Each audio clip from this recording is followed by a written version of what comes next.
Hi friends, আজকে আমি কলকাতা মেডিকেলে এসেছি, সেন্ট্রাল বউবাজার।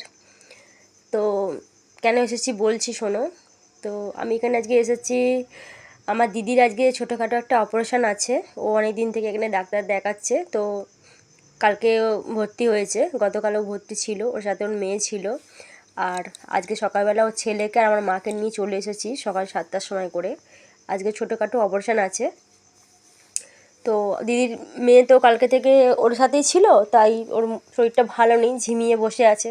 কেন হসপিটালে তো আর ঘুম হয় না, কষ্ট করে একটু থাকতেই হবে, যেহেতু নিজের মায়ের অপারেশান ও থেকে গেছে। তো আজকে আমি কিংবা আমার মা কেউ থাকতে পারি, কেন আজকে ওটি অপারেশান হবে, বেডে দেবে, তাই বাইরে বসে আছি, অপেক্ষা করছি। ছোটোখাটো অপারেশান, তাই চিন্তার কোনো কারণ নেই, ডাক্তার বলেছেন যে ভালো হয়ে যাবে।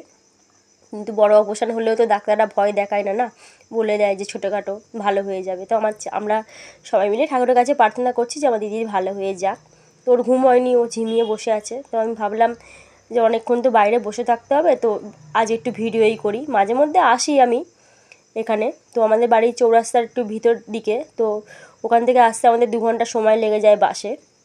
তাই জন্য ভাবলাম বসে আছি, একটা হসপিটালে পুরো রেকর্ডিং করে ভিডিওটা করি। তা বাচ্চা তো জানে না মায়ের কী হয়েছে, ও আনন্দ করছে, অনেক দূর থেকে এসেছে, ও জায়গাটা খুব ভালো দেখতে লাগছে, ও আনন্দ করছে যে ওর মায়ের আজকে অপারেশান। সেটা মানে বাচ্চা মানুষ, ও অতটা বুদ্ধি নেই, আনন্দ করছে।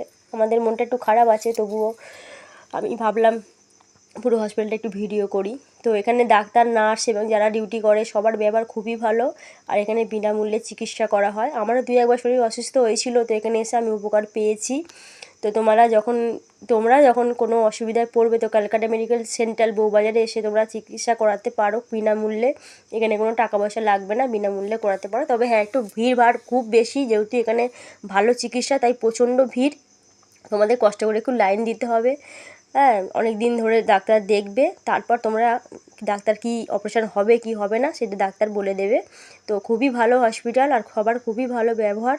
এই জন্যই আমি রেকর্ডিংটা করলাম, যে তোমরা যদি কোনো দিন প্রবলেমে পড়ো, তো ক্যালকাটা মেডিকেল অবশ্যই এসে একবার দেখো।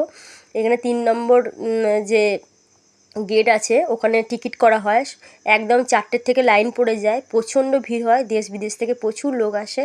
তো আমাদের বাড়ির সামনেতে মানে 2 ঘন্টার মধ্যে বাসে করে আমরা আসতে পারি, তাই আমরা ওই 5টা থেকে 6টার মধ্যে বেরিয়ে চলে আসি। ভোর ভোর লাইন দিলে আমাদের টিকিটটা করা হয়ে যায়। তারপরে ডাক্তারের কাছ থেকে লাইনটা কম থাকে, কেন সবাই যে যার বিভাগে সে তার ভাগ হয়ে যায়, আর এক জায়গায় টিকিটটা হয় বলে লাইনটা খুব বিশাল বড় পড়ে। তারপর যে যার বিভাগ ভাগ হয়ে গেলে তখন অল্প সময়ে ডাক্তারটা দেখানো যায়। তো তোমরা কষ্ট করে যদি বউবাজার সেন্টারে আসতে পারো, এখানে বিনামূল্যে চিকিৎসা হয়, আর খুবই ভালো। এখানকার ডাক্তার, নার্স, যারা যারা ডিউটি করে, কাজ করে, সবার ব্যবহার খুবই ভালো। আমার সঙ্গে তো খুবই ভালো ব্যবহার হয়েছে, তাই আমি বলছি যে এখানে সবার ব্যবহার খুবই ভালো। আর আমার দিদি খুব তাড়াতাড়ি ভালো হয়ে যাবে, ডাক্তারবাবু বলেছেন। আমরা বাইরে বসে একটু অপেক্ষা করছি, তবে ওকে বেডে দিলেই আমরা দেখতে যাব। মনটা খারাপ খুবই, তবুও ভাবলাম যে তোমাদেরকে একটু আমাদের ক্যালকাটা মেডিকেল হসপিটালটা দেখাই, শেয়ার করি। আমার ভিডিও কেমন লাগে তোমরা অবশ্যই কমেন্ট করে জানিও।